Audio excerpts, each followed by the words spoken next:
काय बोलती पब्लिक. आजचा व्हिडिओ स्पेशल होणार आहे कारण की तुमचा रील्स तर बऱ्यापैकी फ्रेश होऊन निघला भाऊ जासाठी. कारण की आज का नाही आपल्याला काम आहे. दारू पिणाऱ्याची परिस्थिती व्हिडिओ आपण काही पोस्ट नाही केले. मग त्याच्यानंतर आले पांढर दिले, आपल्याला गाडी भेटली, आपण गाडीत बऱ्यापैकी बसले न निघले.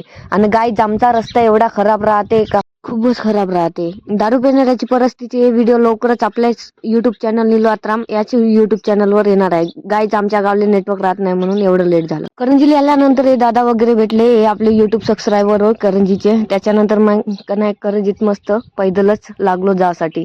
कारण की तुम्हाला तर माहितच आहे तुमच्या रील्सला पैसेवाला नाही. त्याच्यानंतर भेटले सासूबाई, ते ताई वगैरे. गाई जे आईनी पण व्हिडिओ बनवते बरं सासूबाई, तर सपोर्ट दाखवा यांना पण. मग त्यांच्यासोबत बोलून निघलो इकडं, तर गाडीत आलो तर मस्त बड्यापैकी बसलो. यांचे का नाही बड्यापैकी गोष्टी चालू होते. तुम्हाला तर माहितच आहे तुमचा रील्स तर कुठे बसला तर गोष्टी चालू राहते. तुम्हाला माहित आहे ना आपल्याला गोष्टी करायला आवडते. त्याच्यानंतर आले आपण पांढरकवड्याला आलो न निघलो बस स्टँड कडे जासाठी. बाप रे, समोर तर लाडपरी एक नंबर दिसतंय बा. बस स्टँड वर आलो, बसलो तर हे आपाजी भेटले. आपाजी सोबत बड्यापैकी का नाही गोष्टी करत होते. आपाजी का प्रश्न करत होता माहितीये का, तुमच्या मामाले मुलगा आहे का मुलगी आहे म्हणून.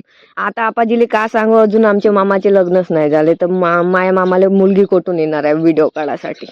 तर कुठे असल दुसऱ्या मामाची मुलगी तर लवकरात लवकर आपल्या युट्यूब चॅनलला सबस्क्राईब करून आपल्याला फॉलो करून DM मध्ये मेसेज टाकून द्या. मग निघले आम्ही पांढरकवड्यातून.